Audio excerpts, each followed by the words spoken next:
Donc d'abord, quelques éléments de contexte, très rapidement. Le contexte, c'est celui d'une révolution dans le traitement du cancer, une nouvelle classe de médicaments qui stimule l'immunité des patients pour les aider à se débarrasser des cellules cancéreuses et qui ne jouent pas par une toxicité directe sur ces cellules. Ces médicaments ont des bons côtés, puisqu'ils ont des résultats dans le cancer, mais ils ont aussi des mauvais côtés, parce qu'ils déclenchent des maladies inflammatoires, en particulier des maladies inflammatoires chroniques de l'intestin, qui sont très similaires à celles qu'on connaît sous le nom de maladie de Crohn ou de rectocolite hémorragique. Dans ces maladies-là, maladies inflammatoires de l'intestin, la flore joue un rôle important. Donc cette étude est partie d'une idée assez simple, qui était que la flore devait aussi jouer un rôle dans le déclenchement de ces colites inflammatoires, mais aussi dans l'efficacité du traitement.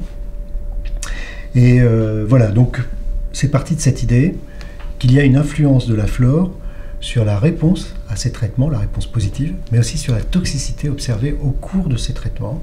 Donc les résultats, c'est que ça a marché, c'est-à-dire que la composition du microbiote, avant même que les patients reçoivent leur première dose d'ipilimumab, permet de prédire l'efficacité du traitement et la réponse à ce traitement, mais aussi sa toxicité en termes de maladies inflammatoires de l'intestin déclenchées par ce médicament.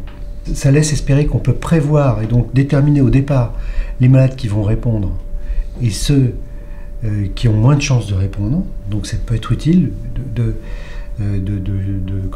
mieux identifier les patients qui sont bénéficiaires de ce traitement. C'est déjà une première étape. Et la deuxième étape, c'est d'optimiser l'efficacité du traitement en manipulant la flore pour avoir de meilleurs résultats. Effectivement. Donc il y a plusieurs façons de manipuler la flore. Bon, la plus connue, évidemment, c'est les antibiotiques.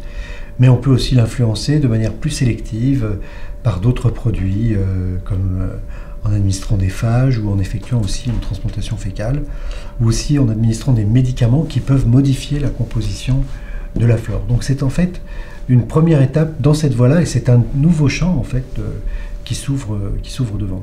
Ces recherches sur la composition du microbiote et la réponse aux différents traitements anticancéreux, et en particulier aux immunothérapies, font l'objet de recherches intenses un peu partout, dans le monde, en France, ailleurs, aux États-Unis.